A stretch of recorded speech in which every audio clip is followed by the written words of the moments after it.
right, everyone, welcome into the brand new podcast. Welcome to the Bet On C2C Podcast. We are in episode 1, which is the preview to week 0, and also just kind of giving a breakdown and a kickoff to the 2022 season. I'm your host, Brandon Sanders. You can find me at CFF University. Over here on the right-hand side of my screen is Mr. Chris K. You can find him at Realist Chris K. Of course, he's got the best hair in the game when it comes to the CFF world. Chris, welcome to the show, buddy. Thanks, man. I'm excited for the year. I mean, the off season's been way too long, but it's amazing that we're here. It's fun to see everything like get to be released and start to have more things to talk about. I hate injuries and stuff, but it gives you something to talk about. What we've needed though for the last 3-4 months at least. Yeah, we finally got some meat on the bone finally, and not just speculation. We got something on the table. And of course, I bring in Mr. Ethan Sauers. Of course, he's brand new to the team as well. You can find him at Twitter at Ethan Sauers. We are in Penn State. Ethan, welcome to the show, buddy. Hey, thanks, man. Excited to be here and ready to talk some value for that week 0 drop.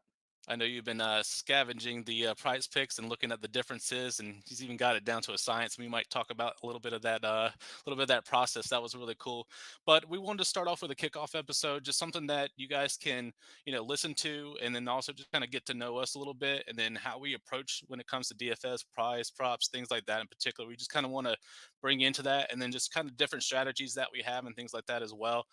So something I wanted to go ahead and start off with was Chris, and then just kind of give him, how long you've been doing DFS, what do you like the most about college versus maybe an NFL DFS, your approach to things, how do you kind of approach the DFS as you're starting into the season and then getting deep into the season, for example? Yeah, I would say I've been playing seriously for like 3-4 years now, ever since they like brought it back, because there was like that hiatus, right? Of like, well, we're not doing it anymore, which was like a huge put off. But I've been doing it pretty seriously since then. I dabbled in it beforehand, and I look back on it. I'm like, man, I played like such an idiot. Like, why was I doing all that like that? Like, I could have had so much more success if I was just like in today's knowledge of like strategy and things like that. But I mean, I mainly play DraftKings. I do some FanDuel. I'm considering playing more on FanDuel. You start adding in other sites, and then it becomes a little bit more hectic. As we all know, when the main site hits, it's like gets real crazy with injuries. But I've been playing both those, mainly DraftKings, and then I do the typical PrizePicks, underdog fantasy, that type of stuff. But mainly my bread and butter is just like GPPs, maxing tournaments using Fantasy Cruncher and using their opto, and just trying to hit big on some of those tournaments for sure. And how about you, Ethan? What's the process been to you when it comes to just get into the DFS game in general, and then finding your way to the CFB DFS? Yeah, CFB DFS really was my first intro to anything college fantasy. I was doing it. It's probably been about 5 or 6 years. I've been doing it. Chris, you mentioned that hiatus. That was the dark age of college football DFS. But really had been grinding that for a while, and then just got into doing some C2Cs last year, starting to dabble in the CFF, best balls, doing all that this year. But for the most part, I mean, really, DFS was my pathway to be able to find all this. So I'm excited. I tend to kind of skew more to the tournament plays. That's just kind of been my forte. I'm a hand builder for the most part, but I know, Chris, we've talked a little bit about doing some projections and kind of leaning on some optimizers, that Fantasy Cruncher optimizer a little bit more moving forward. So we'll experiment, and I'm tracking all of my performance this year, so we'll make sure to hit the optimal build each time here. And that's something we'll get into between GPP and cash here in a second. But same thing when it comes to it. For me, it was more CFF first. And then that, of course, I got in at the right time. Lamar Jackson went off in Louisville, became the Fantasy 101. And then my first year of college fantasy, you hit the big one and win. I call it the beginner's luck with the 9-2 season, right? So, that's how you catch the bug. You find out. For me, it was more of just prospecting, trying to get people that I could get onto my dynasty team in NFL. And then turns out I just wind up loving college football even more probably than I do the NFL nowadays, even though I love the Broncos, but the Tar Heels, have my heart. And, now I have more teams that I can appreciate and stuff like that. For me, I'm more of a cash guy. I like to build my my bankroll as it goes on. I'll dabble in some other ones like NFL, maybe some CFL and things like that, just to kind of add to that type of situation. But I'm really big on exploiting pretty much the matchup. So whether you're going head to head with a person, the good thing is like DK, even FanDuel has it where you have the level of expertise that you're going up against. So sometimes you can play the bully if you want to and say, hey, this guy is a little bit less experienced, doesn't have the same, as me as far as wins or things like that. So you go head to head with them, win some cash, then you have a little extra to go into these. So for example, DK just put up one for $15, got a little bit of room where I could kind of wiggle and kind of play that GP game, but I'm still going to play some head to heads and play the 50-50s, the double ups and stuff like that. Just trying to prove it. I know a lot of people don't want to waste their time because they just want to kind of hit big, but I'm really big on just kind of flatlining and just having a steady amount. It also means just extra change for PrizePicks, which is my bread and butter. I like to keep score of that. I like to see if I can go 5 for 5. I think me and Jared did it once last year out of all 12 weeks. We went 5 for 5. The rest of them were like 60-70%. So I feel like we did pretty decent. There was only a few weeks where I only hit like 2 out of the 5 and didn't hit anything. So, that's kind of where I'm like looking at and where I'm coming from. But I want to get your guys' perspective real quick. What do you think about cash? Do you think it's even worth your time? Do you think it's something to where like you would do it for bankroll? I know you guys might have a little different opinion. If you guys want to go ahead and tell you that. I'm pretty anti-cash games. Not that like I think it's a bad idea or anything. I just think that like for me, it's just not worth it. Like I can build what I create as like my optimal lineup, and it just, it should in theory do well. It's just a lot of work. I'd rather invest the same amount of money in a tournament where I can max out and do stuff like that. But like I know in theory, it's a grind. Like it's not for the week for sure. Just I'm not there yet, man. I need to hit the gym a little bit more, maybe, or something. Yeah, I mean, my take on cash games, usually, I mean, my mind is just more boom bust, I feel like, and I'm better at projecting those guys who have the low floor, high ceiling, versus somebody who's projected for opportunity. I know, Brandon, you mentioned that you're all about opportunity, and that's kind of how you operate. I'm more of a scheme guy. There are offenses that I love, and I'll roll with them all season, if I think that I can get that.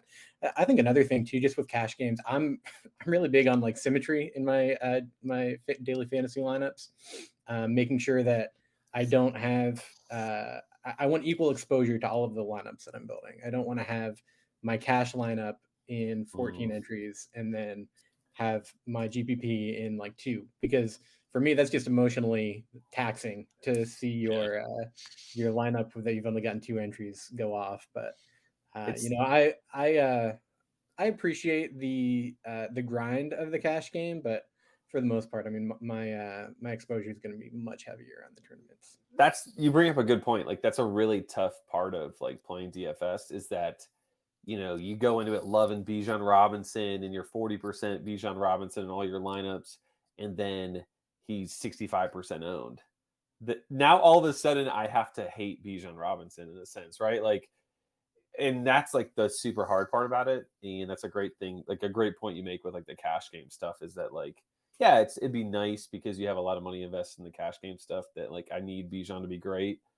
But like at the same time too, like I'm also trying to win, let's be realistic. The 50K with the big $15 entry, those types are great, but like ideally it's like what 2, 4, or 6,000 is for first place, and like that's great money for us in the CFB world. So now you're battling, that doesn't make for necessarily the most fun of a Saturday, is like that back and forth of seeing the money go up and down and stuff like that.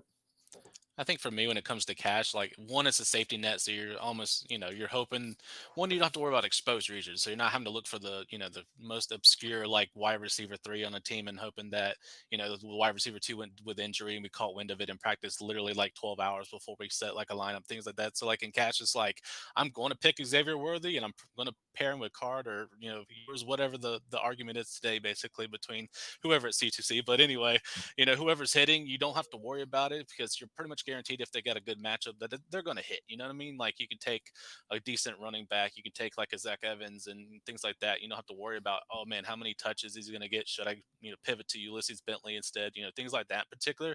So that's kind of where I think like cash is, if that's for you, and that, it doesn't have to be for everybody, but for me, I just like a good safety net and not have to worry about that. Whereas my main focus in the GPP would be looking at the mismatches, the matchups, the scheme system, and then best value that you can get, which wide receiver out of that is the cheapest, but still produces the best. And we'll talk about that here in just a minute or so. But that's kind of where I'm coming from. But how about showdowns? I know you guys don't focus a lot more. I know Ethan said something about showdowns. What are you guys' take on showdowns in CFB? I know they're really popular in the NFL, but what's your guys' take there? So for me, showdowns, I was talking to Ethan about this yesterday, actually. I really enjoy the tracking of like results and like what I was good at, what I was bad at, and like I was talking to Ethan yesterday about like the different things that I broke down and what I considered important and stuff like that. And like using Excel and being like halfway decent in it is like fun in like the most nerdiest of ways. And Showdown was like one of my best. I kind of broke it down into like 4 or 5 categories. It was main, afternoon, which is like the 3:30 slate. I said night, late night, and showdown. And I think I might have even said small instead of afternoon, just because like the Friday 3 or 4 game slates. In showdown, I was like 1 or 2. It was like my best ROI. And the funniest thing is like I get all jacked up for main slate, and it's like my worst. Like I might have lost money last year on main slate. But I think there's just a lot of edge in showdown. We talked about the groups and stacking and the right way to kind of like construct lineups, like theoretically speaking in your mind of like, okay, well, is it realistic for this to happen? And I think you can really gain an edge on 10 to 15% of people right off the bat from doing something like groups or like whether you're using an opto or not, right? Like is to be able to say, okay, well, like this lineup makes absolutely no sense. But this one does, right? And other people aren't going to do that. They're going to combine kickers. They're going to combine 4 running backs or something stupid, right? Like 3 receivers from one team, but not the quarterback. So like I'm totally in on showdown. I think like for me, seeing that stuff last year and knowing that the year before too, I was positive with. It's like, okay, well, I'm probably going to push myself a little bit more out of my comfort zone of playing showdowns and see what happens. But to the caveat to that is it's like a lot of like winning the tournament, right? Like I think I won like an Ohio Eastern Michigan showdown, like a $10 entry showdown for like $700 or something. And like that's a lot of, but that's kind of like what you're playing for. So it's a give and take, but we'll see what happens. I'm still going to play main too and still be excited about losing money, but here we are. Yeah, I think for showdowns, I mean, showdowns are just softer from what I've seen. The big thing that I've kind of taken away, and it's been recent too. I was covering USFL for Fantasy Cruncher, and so I was dabbling in the USFL dynasty or DraftKings contests, and I noticed that I mean showdowns were just super soft, and part of that is USFL. I mean, was hardly any news, but a lot of that is kind of mimicked in college football to a lesser extent, where you've got these teams that aren't necessarily going to be publicizing everything that's going on in practice week to week. You're going to have those late scratches, things like that, and that creates a huge edge. I also think that just with the showdown slate, it really forces you into some tough decisions, because when you're building your classic lineup on DraftKings, you can go ahead, you can get your game stack on, you can make you can punt a receiver for 3,000 and get by. But with Showdown, you can't just jam in the entire passing offense for a team. You've really got to isolate. Okay, I'm going to go with the quarterback and the 2 peripheral options rather than stacking them with the main guy. And I mean that's just part of the fun, and being able to do that too. I mean, it creates great opportunity for you not to fully hit your salary, lay some cash when you're going with a showdown, because it helps differentiate. I think you just get a lot of dupe entries with the the showdowns too. So if you're able to differentiate a little bit, huge advantage in the showdown slates, and that's what I'm all about. I've really those showdown slates have really grown on me the past few months. Oh, and something that's grown on me actually is, of course, PrizePicks. Of course, we have our code, and you can use the code C2C to get a matching deposit up to $100. And of course, we have it specifically for the Campus to Canton one. So if you're first time listening to us here on the mainstream with the Campus to Canton stream, or you're listening to us over on, I think we'll be Anchor and Spotify, but soon we'll be on other platforms, so you'll be able to hear us there pretty soon as well. Hit this code; it actually helps out the website and it helps us out. So do that, get you ready. Like I said, we're going to make our actual picks here in week 0, and we're actually going to be looking at this pretty soon. So definitely check out, of course, PrizePicks and hit that code C2C for us as well. And speaking of, we have a nice setup that we're going to do for the season, and we'll kind of line that up for everybody. So we'll move that over here. And of course, these are some of the examples that you're going to see. Of course, we're going to talk about on the pod, but the goal is to try to get these out to where you're either going to see it on the show or you're going to see it in, whether it's going to be, I'll have it to where these guys can edit their own and put it on their own Twitter spaces and things like that as well. But it's where we're going to line it up. We're going to do 5, of course, for the PrizePicks. We want to make sure that you guys are doing the full flex 5 and see if we can hit in all 5 the goals to go 5 for 5 for that as well. Of course, we're going to do what was called draw the line, which is going to be sports books. So it's going to be our over and unders or the spread and what we're going to take on what game that we have as well. So you're going to see that too. Also, this what our section is going to be called Bank on them, and that's where we're going to do DraftKings and FanDuel. So the stuff we're talking about in DFS, guys, we're taking on there as well. We'll give you kind of 3 examples. We'll throw in some extra ones in there. So if you guys want to make a full-on lineup, we'll kind of give you that right direction. But that's kind of where we wanted to taking it this year. And then of course, we're going to spend time just talking about different strategies and what we think and different players as well. So kind of keep in mind this is the setup and what we're going to do as well. So we hope you guys enjoyed, and I hope you enjoy the graphics and stuff that we're going to provide as well. I think it's going to be very helpful, and hopefully we'll kind of get this out in a timely manner so you guys can do that. As we get to some action, that's where it's going to be a little bit difficult. We'll try to, I know there's going to be some Tuesday and Wednesday, so we'll try to get as soon as possible, but that's definitely going to be kind of where we're wanting to take it as well. What do you guys think about the lineup? What do you guys think about the setup? I mean, it looks great. I'm excited to do it. I mean, the fun thing about the PrizePicks stuff is that it gives us an easy, great segment to talk about, right? Like stuff that to look at. And I think there's such an edge in seeing it earlier rather than later. So I think we're always going to try to be as soon as we can surrounding that. But yeah, it should be a fun season. I think between the 3 of us, we have our own little niches. I will say right now, do the opposite of what I think in terms of gambling, because in terms of spreads and totals, because you'd think that I could be halfway decent following this much college football. I'm the exact opposite. So just go the opposite of what I say this season. So yeah, it should be fun. I'm excited about it. Yeah, for sure. I mean, I'm right there with you. I mean, Vegas knows what they're doing with the lines. They have a little bit more experience than I do when it comes to those over-unders. So they're usually pretty sharp, but I'm excited to get a little bit more familiar and comfortable with that. PrizePicks, they've taken the world by storm this past year. So I'm super excited to get to that stuff. I put out my first PrizePicks article over on Campus to Canton earlier this week, and it's a whole bunch of fun to jump into that and dissect, the lines that are going down. And Chris, that's a great point with jumping in early. I'm tracking this year to see kind of what that edge. I want to be able to quantify what that edge is early in the week versus late in the week.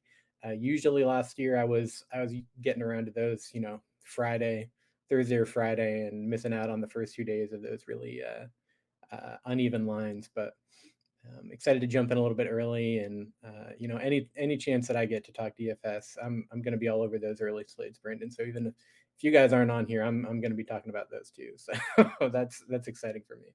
Yeah, we want to point out the NIL chat as well as the NIL subscription. Definitely go check that out. Even if you're paying the $7.99 a month, I think it's worth it. If you're paying for the year, you're getting the guides too. I mean, we don't have a DFS guide, but that might be something we can talk about later in in future years and things like that. But definitely go check that out because Ethan supplies that, and he also drops it in the NIL chat, so then you can have access to that right away.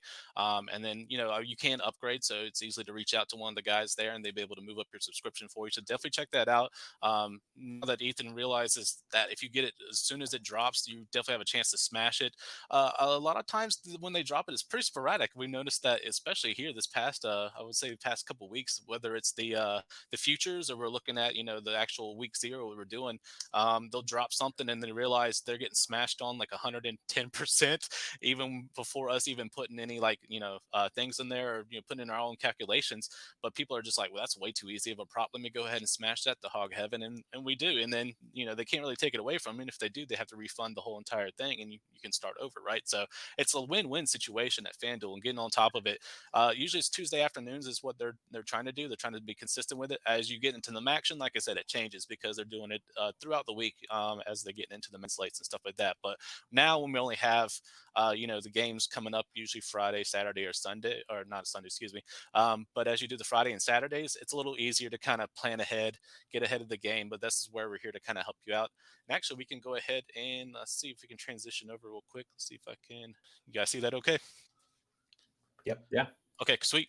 So we got some week zero, and I usually do fantasy score. So for me, that's how I found PrizePicks, is I found that they can do fantasy points just like in CFF. So that's kind of where I make my bread and butter. But you guys seem to be really good when it comes to pass yards, rush yards, and stuff like that. So do you have, just by looking at what you've been able to do, we'll start off with Chris. What was one of the ones that you were just like, I can't believe this is actually on here and this is an easy W? What are you thinking? Well, though, I think in general, the idea of like yards versus receptions versus points is like super interesting in terms of strategy, because I think there's just so many angles you can go about it. I'm pretty open to whatever, right? Like, I think, right, like for instance, a great example is Austin Reed. Like Ethan and I think even you a little bit, Brandon, you were available yesterday and we were just chatting about it, but like 300 passing yards is where it was at yesterday. I liked it, but his fantasy points was 21.5. So at that point, it's like, okay, well, I like the fantasy score better than the yards. And I think, Ethan, you said you like the yards more than the points. And I think it just comes down to like, what you feel more comfortable with. I think both of them were great. I think both of them are still good. I would probably lean the fantasy score again. The extra like 25, 30 yards. I'm just very cautious right now about like how good Reed is. Coming from a D2 school to even the Conference USA, which is, I think, considered probably the second worst conference in football behind the MAC, or in front of the MAC, maybe. I'm cautious. I think there's like the opportunities there. They're going to pass so much. Like, I think the passing touchdowns will come. That's why I went score over yards, but I do like both of them. I think those are like the two ones that stood out. Besides, I think the Vandy quarterback, Mike Wright, passing yards, which I think, Ethan, if you want to hop on real quick, I think that was like almost a no-brainer as well. Yeah, for sure. I mean, just to touch on Austin Reed real quick. I mean, I'd be a little bit nervous if he didn't beat out All-Star Jarrett Doege for that starting job there. I was going to say this is an unofficial Western Kentucky pod, by the way. And yeah, absolutely. Go Toppers here. But no, I think it's interesting, the breakdown between yardage, receptions, fantasy points. Interesting too. I mean, that Austin Reed line jumped up 25 yards, but it jumped up 2 full fantasy points because of it. So, I mean, I'd probably lean even harder passing yards now, but who knows what we're getting with Austin P. Like I included that Austin P is. We had them on a DraftKings slate a few years ago, and I mean they performed pretty well. But Chris, I know you're pretty heavy on the fact that if Western Kentucky doesn't put up like 40 on them, that I mean, if they don't score 30, then they're in trouble. Okay, like, yeah, that's fair. And I think the reason why I lean points I think it's because of the blowout factor, because you get a defensive touchdown, a kick return touchdown. You're already up 14. Like, is Reed going to have the opportunity to throw for 330? But like, there's a shot he gets, like in the worst case scenario, he gets the one rushing touchdown and 3 passing touchdowns. And then all of a sudden he only needs like 225 passing or something like that, right? The blowouts are just fickle. I think blowouts in general throw everything off and like make it very nuanced. But yeah. Yeah, and I think it's gonna ultimately there's gonna be a lot riding on Western Kentucky's defense, because I mean that's always something that worries me whenever I do put any players in my lineup or do any of these lines from Prize Picks that are in blowout games. I mean, it takes what 2 turnovers to really slant that game to all of a sudden Western Kentucky's up 3 scores. What are they going to do?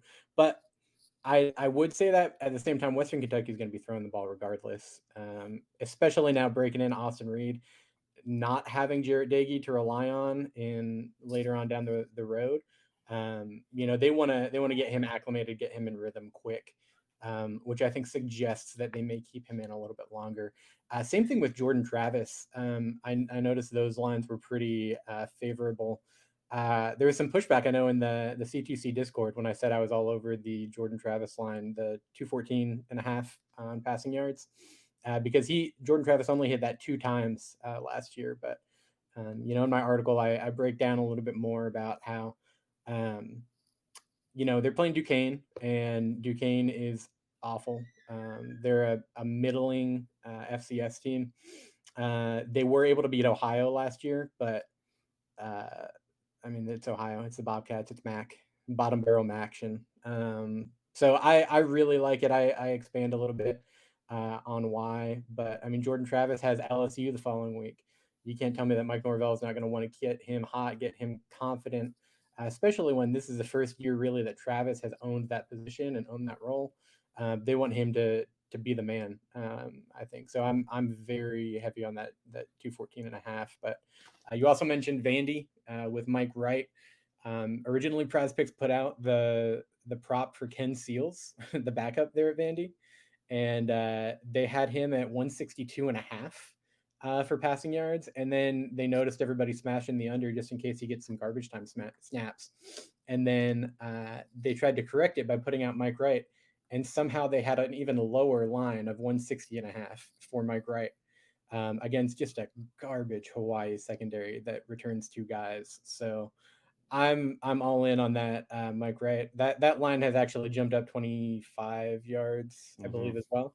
So Austin Reed and Mike Wright really getting smashed on the over. But I mean, this is just why I love week 0. Like we get a full 10 days, 2 weeks to really dissect these lines and hammer them every which way.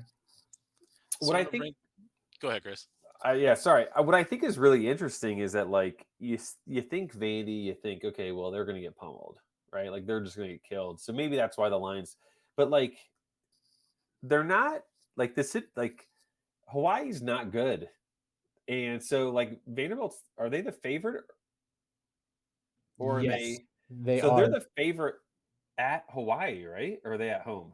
It's in Hawaii. They are favorite. I have it here. That's amazing, right? So to me, I'm like, okay, well, like Mike Wright is definitely, I think, a little bit more dual threat than he is like straight pocket passer, but like he's not like just a like to me the Jordan Travis line.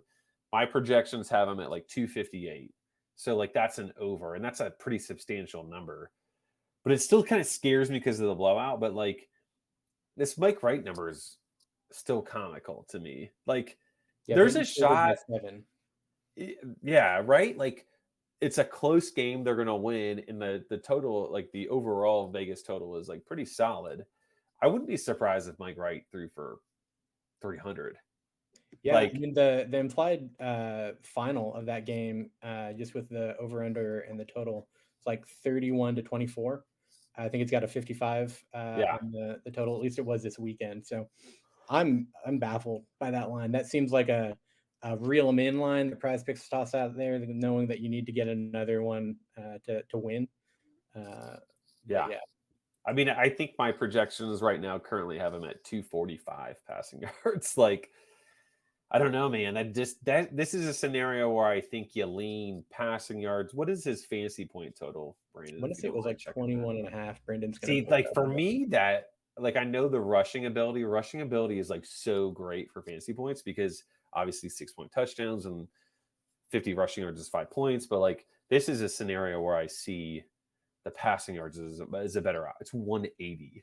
It's 185. Like, Yeah. that's ridiculous. Yeah, so it looks like Mike Wright is at 17.0 fantasy points. So do you guys take in the travel? I mean, it's all the way to Hawaii, Vanderbilt's East Coast. Do you guys factor any of that in when it comes to your type of projections, or is it really a non-factor for you guys? What are your thoughts there? Not in week 0. I think They got to be out there by Thursday, right? I would practice, imagine right? they get all their sightseeing in because they're probably out of there, Saturday night. Yeah, I just wanted to throw it past you. I just think it's interesting. A lot of people don't factor the travel, and then I get it's week 0. They've had all off season, and they're probably more rested up than they've ever been this all off season. I mean, they're probably, practice and things like that. But the travel, I mean, it factors. When I you're an think East it's Coast probably team, the you other wanna way risk. around. Right. I Maybe think if it's the other Hawaii way went around. East I Coast, think it's the I time think zone if stuff. it was a 4 or 5, like the pack, like when you see like the Black Friday games, like who was it last year that played at like 11 a.m. East or 12 noon There was a Eastern? Pac-12 game that was at like 9 a.m. last year. But it's not 9 a.m. local. It's like, it's like when they when you see like the baseball games these days that start at like 11:30 or something. It's like pound the under, like because like that's a real thing. But I think going the other way is probably not as big of a deal, but I think in general that's a good thing to think about because that can impact it for sure.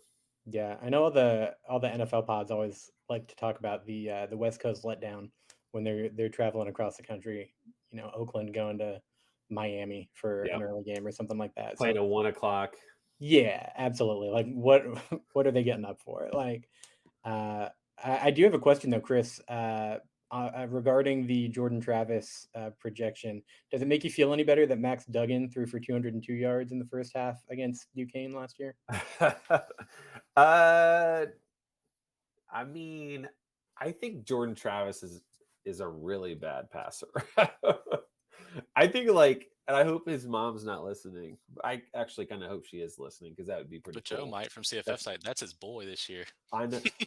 But this is like the Burning the Red Shirt. We did this graphic. It was like bad but effective. Like Garrett Strader, Jordan Travis, bad but effective. Like they're quarterbacks that can't pass it, but they pass enough and they just run it like crazy. Like I think we joked that like he might be broken by like game 3. Like he might be done because they just run him so much. He gets so beat up. That's pretty good though. If Max Duggan can run or throw for 200, like that's a pretty good. I have a lot invested in week 0, so I don't know if I'm going to be dabbling more, but that would probably be my next diversification there for sure. So if he can't pass, what do you think about the rush of 44.5? I think I would, you run in these blowouts where they just hand it off is the problem. I think I'd be more inclined to do fantasy point total. That way I can kind of get both sides of it covered. 22 is not bad at all considering, I mean, he could run for 60 yards and 2 touchdowns and be basically there. I'm a little more interested in. I know Micah Pittman is on that Florida State offense this year, and I mean he's a burner. Especially in these blowout games where there's such a speed mismatch and such an athleticism mismatch. Anything on the south side of 250 for passing yards in a game like that, there's just so many ways you win. I mean, if they do get into a game that's a little bit closer, then I mean you're gonna have the back and forth, and you're gonna hit it that way. If it's a blowout and they're really just smoking them on offense, they should be able to get a few big plays that way too. So that's just my take. So I want to bring up one, since we're already in the fantasy points. So me and Chris had a good conversation about Josh Downs. Of course, I have to do my homer selection of the week, basically. I just felt like his fantasies too right, if that makes sense. And I think me and Chris were kind of deep diving into, if we looked at, of course, the Vegas line's not really out. We try to look at DK Sportsbook, still not up, but his projections, like, you count for the blowout and things like that. I mean, it's Josh Downs. If he gets open and bust out, a few catches and a couple touchdowns, and it's a wrap and he's got it. But it just feels like it's too right on the money with the 19. Do you guys usually fade? I mean, it's probably easy. You just fade away from the ones that are too right. But are you bullish on certain players? Like I know Carolina's more, get past and stuff like that. But I know Ethan, you're more of a systems guy and things like that. What do you think on players just being too right, or are you still bullish regardless of the system? Yeah, I think, a team that I was really excited to play in week 0, I saw the prize pick lines and I was really bummed, is Charlotte. I love that offense. They are like garbage time kings, those guys with Chris Reynolds, and Grant DeBose. I know they originally had trotted out the Victor Tucker line first, and I think they were just kind of, testing the waters, seeing what kind of action they'd get on that. Um, they're really going to be alternating. I mean, DeBose is the number one there. And I think Elijah Spencer is kind of creeping up the depth chart last year. If I'm not mistaken, Spencer was injured a little bit, and so it was really DeBose and Tucker. But Spencer's been making some noise. I know he was originally like all conference freshman of the year or something like that. So I was really excited, and then I saw the projections for that Charlotte and Florida Atlantic game, and there's nothing I feel good about. I mean, 18 points for Grant DeBose. I was like, ooh, I'm gonna be a little sneaky, but no, they're bullish too. So I was bummed on that one. I usually stay away if it's not something that I feel is a pretty big margin. Yeah, I think the key here is if you look at it, if you catch it kind of early enough, you can find stuff that you like, and you can even diversify a little bit, and you still find stuff you like. Like, for instance, Josh Downs for me is around 20 points. Technically, that's an over. It's not really high enough. And considering blowout, considering all the other options, why would I even bother, right? Like, I'm not playing $1,000 on PrizePicks week 0. I don't need to find that much action, right? So I think if you play early enough and you see it and you find the ones, you don't need to go risky, because that's how PrizePicks makes their money, right? Like kind of Ethan alluded to it earlier, right? Like they kind of throw out, I think, some softer lines here and there, and DraftKings will do the same thing with pricing because everybody wants to build a nice lineup. If you made it super difficult week 0, people are going to come back because it's going to be super annoying, right? How many times do you start a lineup and you're playing a sport you've never played before? F1 or baseball for me, and I'm like, well, I'm not doing this anymore. Like I cancel and I'm out, right? They want to create soft lineups and make it easy for you. And so because of that, search for those. You don't have to go for the tight ones. If gun to my head, do I think Don's goes over? Yes. Is it worth putting money on PrizePicks this week? No. Or next week? No, I don't think so. Yeah, and that 19 line too just like screams like Walmart pricing, where they price it just under 20 to try and make you think, oh well, I'm not spending $20. It's a value. It's only 19. It's 19 exactly. So I get that vibe from it too. Was wondering, you guys, I know Brandon a little bit earlier you had mentioned you like stacking those 5 picks, trying to hit all 5 of them. I'm curious what you guys do. I feel like I read somewhere last season that optimal ticket was either 2 or 4 to have the best EV projected. I'm curious what you guys do. What's your preference? I usually follow that 2 to 4 rule, but what do you guys do? Me personally, I do the 5 because it's the maximum. Like I said, boomer bust. I guess in PrizePicks, I'm the boomer bust guy versus in DK and FanDuel, I'm probably a little bit more conservative, more mismatch type situation. But for me, it's the ultimate payout. I mean, really, you can 5 times it. So I meant like we were able to do it, quite a few times. And if not, you're at least still getting, like, even if you hit 3 out of the 5, you're still getting some type of profit to kind of go on with it. The optimal, I'd say, is probably the 2, the power play.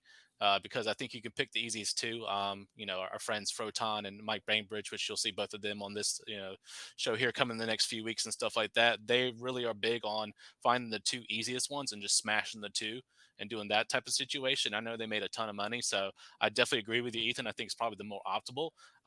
When it comes to it, I just want the max payout, and if it means I can get a 3 times or 5 times, if I hit the 3 to 5 range, that's kind of what I'm looking for. So I'm looking to go over at least 50%. I'm wanting to have at least over 2.5. So, get those 3. That's kind of what I'm shooting for. Ultimately, I want the 5. So, that week that me and Jared did it, we just got super lucky. We got super close. It was what I also call it a butthole clincher type situation, Austin Reed. So that's kind of the situation for us. It was one of those where me and him were literally like screaming at the TV. I think it was like a later night game. I want to say it's a random team like UTSA or something like that. Was it Carson Strong? Because I had a late night. Go to bed, woke up, and I was like, "Whoa, what is this number from?" It was the one from? like Ethan's got wrong. a Carson Steele. It was just one of those where it's like this obscure, like random team in the middle afternoon or evening. We were just praying for an extra 2 yards or something like that. We hit and then we celebrate. We went wild in the chat, so it was pretty dope. So kind of that's I'm looking for that euphoric feeling. However, I am looking to hit 3 out of 5. But I will say, if you are going to just hey, I just want to make my money for the week and move on, definitely go for the power play up 2. That's probably kind of one thing. Do you guys think the same thing, or It sounds like you're the reason why PrizePicks is still around. Basically. No, I'm just kidding. Because I'm the same boat. I think optimally the 2 is the best, right? Like I think Ethan's on it there. What I've heard, I don't know the reasoning, but it's just from people that I like really respect in the industry in terms of playing and then like just being around it. It's the 2. The problem is, right, it's just not sexy. Or you have to just invest a lot to win enough. But some of these people are putting like $500, $700, $1,000 on some of these, so like they make it worth it. For us, like I'm not, I've gotten a little bit crazy on some of these, but I haven't gotten that crazy. I will usually do 2, 3, or 5. It's usually 2 or 5. I think Brandon, it's actually 10 times your entry if you get all 5 right. Yeah, which is 20, isn't it? I think it's 3, 5, 10, and 20. They've changed it a few times through the past couple of years, but yeah, I think now I want to say it's either 10 to 20 times now. So it's like a ridiculous payout.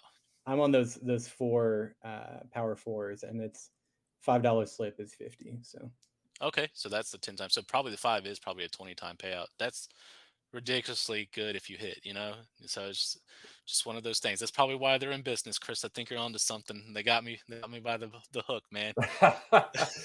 They're pumping you cash. They're like, come on, Brandon, come on back and play a couple more. I mean, we got promo codes. We got, deposits. When I went a little extra here, I slip it right on, DK, just slide it right on over to PrizePicks and just try to, double dip. That's the great thing about this podcast, and what we're kind of covering is just ways that we can win and, increase our bankroll as we're moving up in there as well.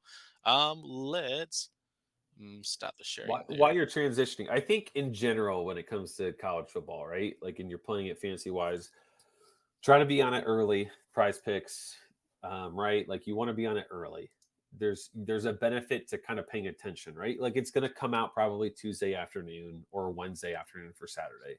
So try to be around. You can get a good line, be in the right Discords, be on Twitter and follow the right people, and you can get some good info. All of us will hit it and then we'll tweet it out. That's typically the way to do it because of course, right? And then it's like knowledge is power. Like do the research, follow the right people. You can, in terms of like the DFS standpoint of it, when you haven't hit the stuff early on PrizePicks, it's that extra knowledge and just like following the right people and knowing what's going on that's going to help you build your better lineups. And it's being patient too, right? Like don't go for the 5 for 5 every time. It's great. You'll hit it. It's kind of like a parlay in betting, right?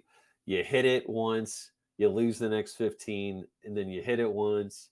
And that's how Vegas makes their money. I'm a little curious too. I don't know if you guys have any research on this, but using, PrizePicks to project where the public's going to be on DraftKings ownership and things like that. Because, I mean, they're giving you a projection. People who aren't going and making their own projections, they might lean a little heavily on what PrizePicks is throwing out there.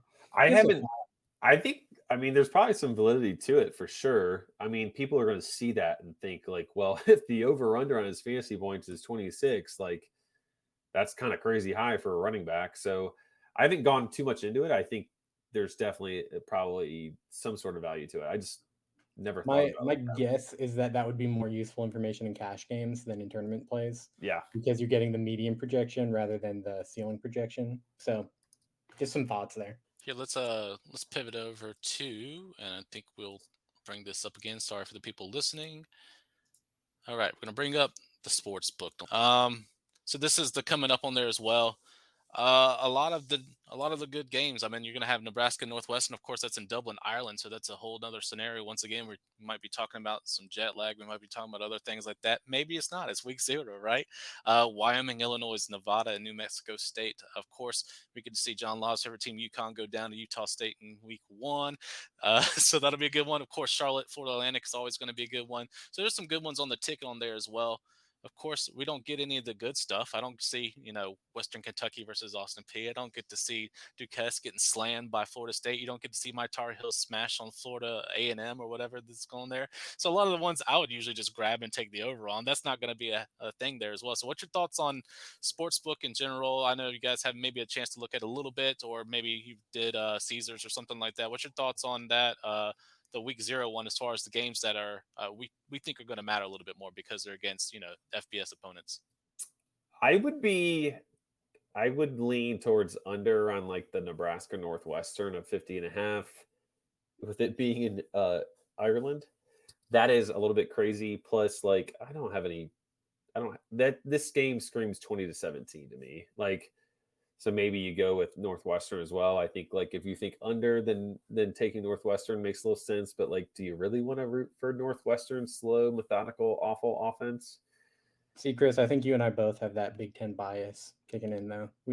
We've experienced far too many 5-3 games. Yeah, too many brutally slow, awful football games. I mean, the rest of them seem pretty decent, right? Like, man, when you get in the depths of like New Mexico State, the UConn games with a huge number, my other first thoughts seeing these were more like over on the Utah State game of 60.5. I think like UConn's bad, right? They're going to get pummeled, but like I think they'll score 14, 20.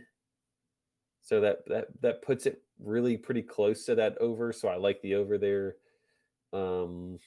Wyoming has like nobody left on their team from last year, right? Like everybody left. Just the running back. That's all I care about. Swin. And that technically was the second string, technically, or 1B at least.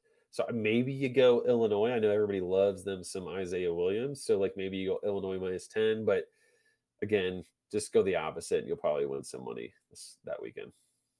I'm pretty interested in that Charlotte Florida Atlantic game. Like I said, I think that's going to be a shootout. I know last year Florida Atlantic held them pretty well in check, but Reynolds is coming back. I think he's a 6th-year senior with his COVID year. Super senior year. I'm all about those veteran offenses. I think they'll be able to contend against Florida Atlantic. Florida Atlantic, again, another year removed from Lane Kiffin. So any recruiting holdovers that they've had. I know N'Kosi Perry is still on there. He's been playing for like 20 years, it seems like. But we'll see on that one. North Texas UTEP. I know Chris Moxley is excited about that. I'm on the UNT train as well. Even I'm cautious with the news that it looks like it's going to be Austin Ani instead of Grant Gunnell. But I mean, what can you do? I think they'll be up tempo for sure, regardless in what they do. I'm actually probably more interested in playing the over on that game than actually having pieces in my lineup because I think that they're going to be kind of rotating that backfield and really running the ball and moving quickly on offense. So that's a recipe for a committee backfield if I've ever heard one. So I'm interested there. I think UConn is going to be a little bit better than we expect. They've got Jim Mora Jr. As their new head coach over there. I've heard, I think Brandon, I was listening to the back catalog of future freshmen. I've finally been able to catch up on a few of those. And Zion Turner. Yeah, Zion Turner. 3-star. He might get some play. I know Fomichon's brother transferred over there as well, so that'll be an interesting battle. There's their wide receiver one. I forget the kid's name, but he's actually doing really decent in camp. Yeah, Ross is actually a good one. And then it's not Mensa; he's finally gone. So there's Robert Burns is there, former Miami Hurricane. Right. There's talent. Yeah, there's some option. I think they'll put some points on the board, but Utah State with the weapons that I get it. It's not Norvell and those guys over, it's not Colorado State anymore, but at the same time, they still got some lingering guys that were looking for who's going to be the alpha, but you have 3 solid wide receivers that are just going to get completely open. I don't think they separate too much from that per se. I think it's going to be, an interesting game where you could probably take, I don't know, would you take an over of 60.5 or do you play that safe? That's risky. I mean, I think the under is probably the play, and I think it might be a little bit closer than we think. Utah State's got Bama the following week, so easy look ahead spot. Yeah. And I also heard some rumblings that Logan Bonner might not be the quarterback this year. Really? Was it Cooper Lagasse? Well, we've been talking about this. Yeah. Andrew Katz has been trying to work this into Yeah, he has. speak this into existence. He thought and had heard, like from reading stuff, that like Logan Bonner was going to potentially miss a game or two or something like that. But Bonner practiced last week or the week before, so I think Bonner plays. Who knows? Like he could be. What does practicing really mean these days? It can be super vague, but I don't know. I think both of them are viable, good quarterbacks. So, right? Didn't Lagasse go crazy last year in the bowl game or what have you? Like, I could be wrong. I feel like he's got some mobile upside too. he does. I think he's still I just saw the clippings from some beat writer saying that he was taking first team snaps, but if he was. Was, I think, due to the injury. So Bonner got hurt, I think, in the bowl game. They said it was a knee, and apparently it was like not bad enough to like, if it's an ACL, you're out more than 8 months. Yeah, 8-9 months. But that was not the case. Or maybe it just wasn't like as serious. But I don't know. Those G5 schools, man, they just play it so close to the chest. Like they said he was taking snaps and practicing, but like what if he's just like, your Thursday dry run, fake handoff type stuff? Like technically that's practicing. So why are they so secretive like that, man? It's just like, nah, we're not gonna do a spring game. We don't care about our fans. We got a top secret project. I was like, you guys are gonna get smashed by Alabama. What are you doing? Well, I think both of them are good quarterbacks. That's one of those scenarios I think that like if they announced Bonner was out, like I would almost be like, man, I almost want him out because the line might move towards UConn, and then I might get that Utah State number at a better number. And I think Cooper Lagasse, or it feels like it should be something fancier than that. Legat would still be good and like still be productive to the same level. So he's not some unproven guy. He's had some solid production in his career, all things considered. So what do you think about? If this conversation told me anything, I'm staying away from that game. Yeah. So how about Hawaii and Vanderbilt? I think that could put up some numbers. I mean, Vanderbilt maybe not. Hawaii's going to put up the majority of the numbers, especially if Tommy Chang's in the house. But what do you guys think? Over and under 55. I think if it's going to be a bigger game, I think Hawaii's going to have to do what 3/4 of that. As far as to kind of do it. Vandy's not terrible. I mean, we talked about good old there Mike Wright. So what do you think there? So Hawaii was, I believe, 129th in the country in pass defense last year. Right. They returned 2 defensive starters, which is the kind of thing where like, okay, they were bad. So does returning less starters actually a good thing? They might get an infusion of talent. But, I think it's going to be a situation where they're not going to be able to keep up. I mean, Vanderbilt's not flashy at all, but they're technically an SEC school with some talent. And I think that they'll be able to comfortably cruise. It really comes down to what Clark Lee wants to do with Vanderbilt's offense. I have a feeling, he's a defensive guy. He's going to want to ground and pound once they get ahead. And so I think that limits some upside. But Hawaii brings in their offense this year was the head coach at Eastern Washington, Eric Morris, and he just threw at a ridiculous rate. This is going to be a high-flying Timmy Chang offense. This is going to be, throwback to the early aughts with, Timmy Chang obviously was a quarterback there, but all of those great high-flying offenses that they had. I'm very excited for that. The only thing is, I think there's a legitimate chance that this offense is just not good enough to run it. When you've got 4 quarterbacks that are still competing 10 dadays before the game. Yeah, they whittled it down to 4, which is pretty cool to see. Yes, the 4 rotation. Yeah, there's just so many angles to it. This feels like when the PrizePicks number is a little too close to what you like, or a little too far away from what you like. There's just so many variables in play, right? Like Vandy coming to Hawaii, Vandy being pretty bad, but they're also SEC. Then you have a new coaching staff at Hawaii that's got like a ton of offensive production gone between Calvin Turner and Ponoke, and all those guys seem to be gone. And now, you'd like one guy to separate, maybe two quarterbacks to separate at this point, but it's also coach speak. So there's just a lot of variables going in play. Like, I feel like what's going to suck the money into it is the fact that it's the last game of the day. People are going to be chasing money. That showdown's going to be sweet, man. Yes. I'm chasing the showdown for everything. sure. Oh yeah, I'm Throw definitely everything burning at it. money on that one. But in terms of actually betting one or the other, like, I feel like that one to me is more like a watch the first quarter and then bet it live if you have to, because like that's where I think there's games for sure where you're like, I think I have an idea, but I'd like to see what happens first. Or even better, like you think, okay, well, like, the other team's going to go up 7-0. I think they're going to do something well real quick, and then the other team bounces back. That's when you can get like a favorable line, but I'm not a gambler in that aspect. So good luck. So let's talk about DK for just a minute, and then we'll kind of wrap this up and kind of put a bow on it. So, it released today. We only got one game, as far as what's available. Of course, no values or anything like that as well. But some of the games that are there, of course, Western Kentucky versus Austin P. Of course, we got Florida State and Duquesne. Some of our favorite ones as well. So, just general talking. What do you feel, it's going to be a general strategy that you're looking, or what do you think?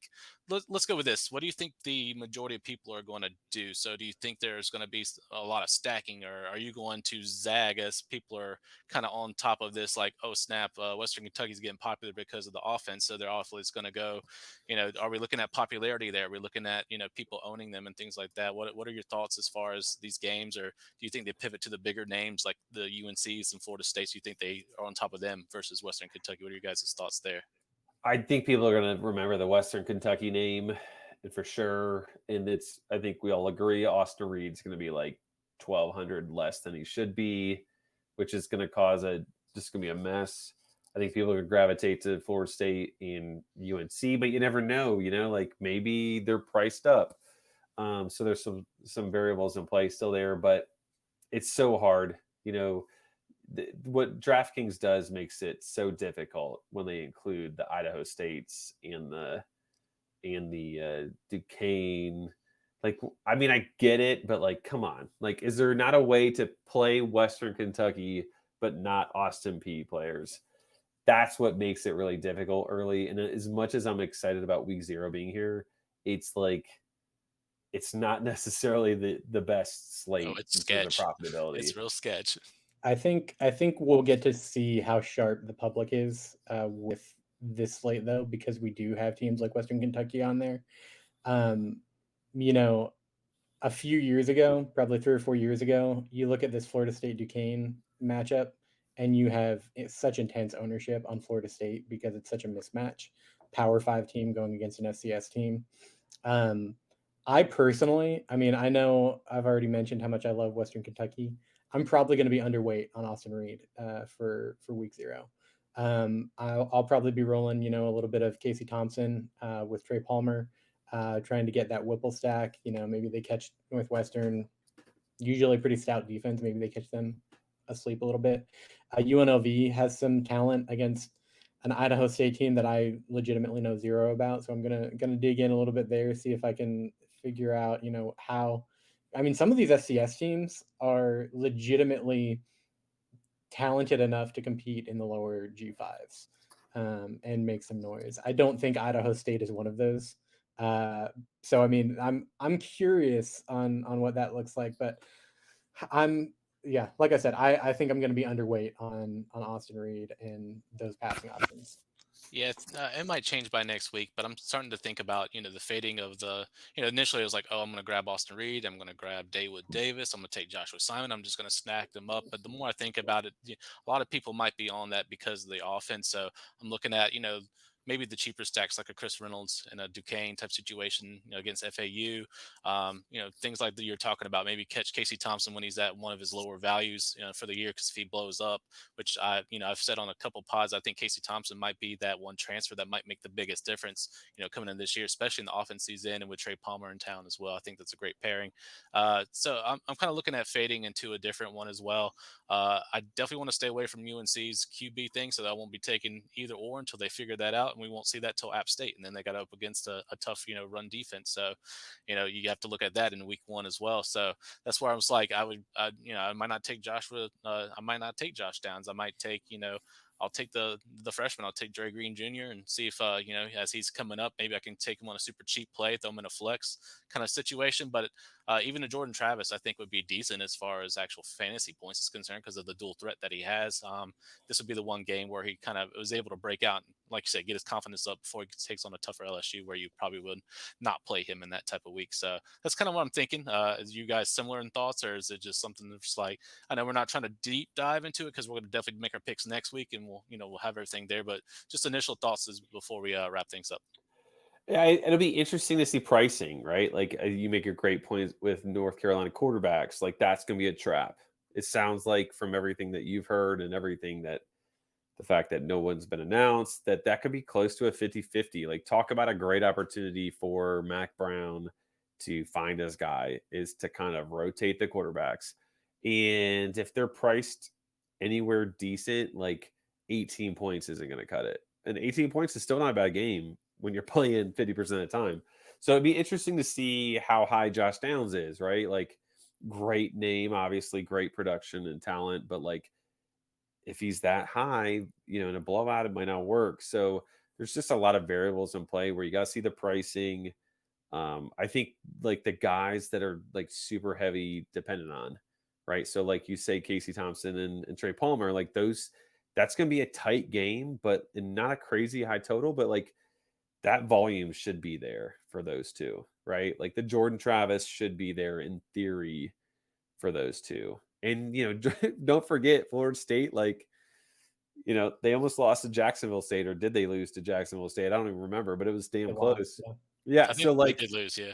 Right. So like, I mean, I was looking at it earlier because I made a mention of like some of these FCS teams I won't even do projections for because like if their team total is like 9, I'm not touching it. Like Duquesne's team total is not going to be 9. Like there's a Duquesne's last year, they scored like 35 points a ton of times. What was weird though is like they didn't have it. It was not very concentrated. It was very spread out. So like I don't know if we're gonna have to worry about like a Duquesne player popping, but I think that's great news for Florida State. Not fans, but us DFS fans, right? So we got to see pricing first. I think next week will be a fun pod because we'll have that info and be able to dive into it a little bit. But any DFS is better than no DFS at this point. So I'm thankful. Yeah, I mean, it is going to come down to pricing. Pricing is going to dictate. I say I'm going to be underweight on Western Kentucky. I'm either going to be underweight or I'm going to be doing complete game stacks with like 4 options, where you've got Corley, Simon, and Davis in there. I think that's the only way to do it. I think, especially on a smaller slate like this, I'm really going to explore not necessarily being as correlated as I usually am. I think there's a great opportunity for a guy like Austin Reed, who we're not necessarily like, we've heard that he's athletic in camp, but is that just, I think Chris, you made the comment, that's because they've been comparing him to Bailey Zappi. Like, obviously anybody's going to be explosive compared to Zappi, but I mean, it's going to be the opportunity where you get a guy who's a pocket passer and he throws for, 4 or 5 touchdowns. It might not be as good of a game as, if Jordan Travis runs for 2 and throws for 3. He's going to have the better quarterback day, and his receivers aren't going to necessarily line up as stacked as maybe Western Kentucky's are. So on these smaller slates, I always look at things like that, try and find a mobile quarterback, and hope that the pocket passer quarterback who's in the air raid just doesn't go off and doesn't run for any like quarterback sneak cheap touchdowns like that. That's something that I'm interested in. But obviously pricing is going to be so key in this, just because, maybe DraftKings surprises us and it's a little bit tighter than we think it is. But at the same time, there are also going to be those 3,000 starters. Like those players are $3,000 and they're starting in the lineup. So it's going to be so many options on there. So I'm excited for it. And I obviously have been awaiting this week coming up for a long time. Yeah, I would say on cash, I'm going to smash that big stack that we were talking about with West Kentucky. I think it's going to be easy money, man. Especially when you don't have to worry about the ownage and having to go up against thousands of players when the GPP. So we just make you money go over the 50-50. Think it's a safe bet for sure. But I want to thank both of you guys for hopping on. Of course, this is our very first episode. Just wanted to kick things off and kind of get you, what can you expect, the format and things like that. We'll start with Ethan first. Can you just tell people where they can find you? And just any of the work that you have, and maybe explain what you're going to be working on the website here in the coming season as far as writing content, not just the podcast. Yeah, absolutely. So you can find me on Twitter. My handle is my name, Ethan Sauers. That's Sauers. I am writing at Fantasy Cruncher as well as Campus to Canton. On Fantasy Cruncher, I'm going to have more game breakdowns.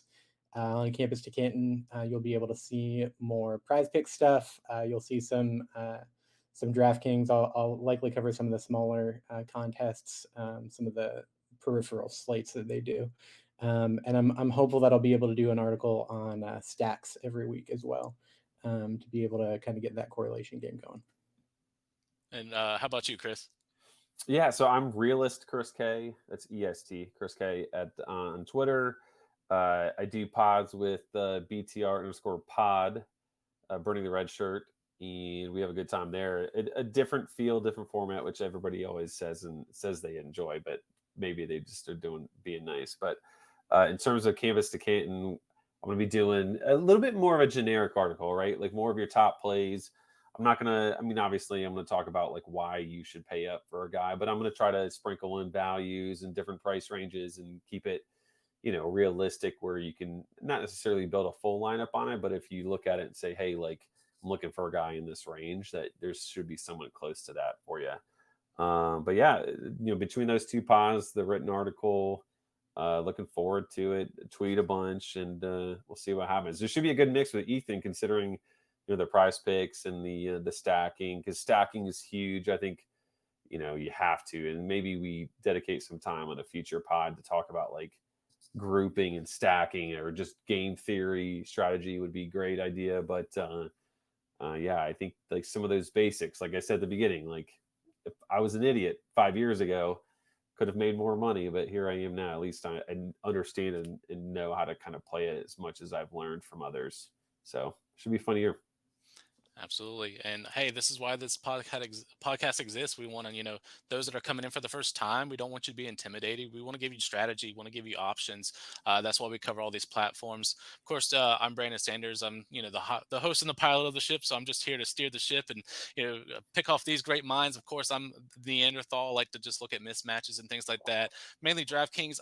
You might see an article or two. I haven't really, guaranteed something. I've just told the team that every once in a while, I'm just going to drop an article out of the blue like I did last week. So it was just one of those things to where if I have the time, I'm going to do it. If I do, I'm going to do FanDuel. I think the FanDuel gets underlooked a lot, and I, have some success there in the past as far as when I was under a different umbrella and things like that. So I might be doing some FanDuel stuff. If not, you're going to see some tweets and things like that of just general takes that I think as well. And of course, you'll probably see these guys under in the same thread, just talking it out and things like that. So be on the lookout for that. Of course, peel your eyes at campus2camp.com. We want you to go to the NIL tier list and check that out. That's where you're going to get all these articles for DFS. So it is going to be a premium for this year as well. I believe that's what the founders have told us. So if you aren't an NIL member, I highly subscribe that as well. And if anything, just go check it out. Go check out the tools. There's a bunch of cool stuff that you got there as well. And of course, if you're doing PrizePicks for the first time, please go check out that code C2C. Well, it helps up the website, but it also gets you set up to a match deposit up to $100, so you have something you can work with as well. So please do that as well. I want to thank everyone for listening in. Like I said, that's going to be the setup. We got a lot of good stuff coming up, and we got a great lineup of guests as well. We're going to do week 0 together, just us three next week. So it's going to be great. We're going to do our official picks starting week 1 all the way up to the championship game. We got a guest coming on, and most of these guys are some of the guys that you love and adore, whether it's in the CFF world or guys that you see in the DFS space that's had quite some success. So be on the lookout for there. But thanks for listening in, and we'll see you next time. Peace.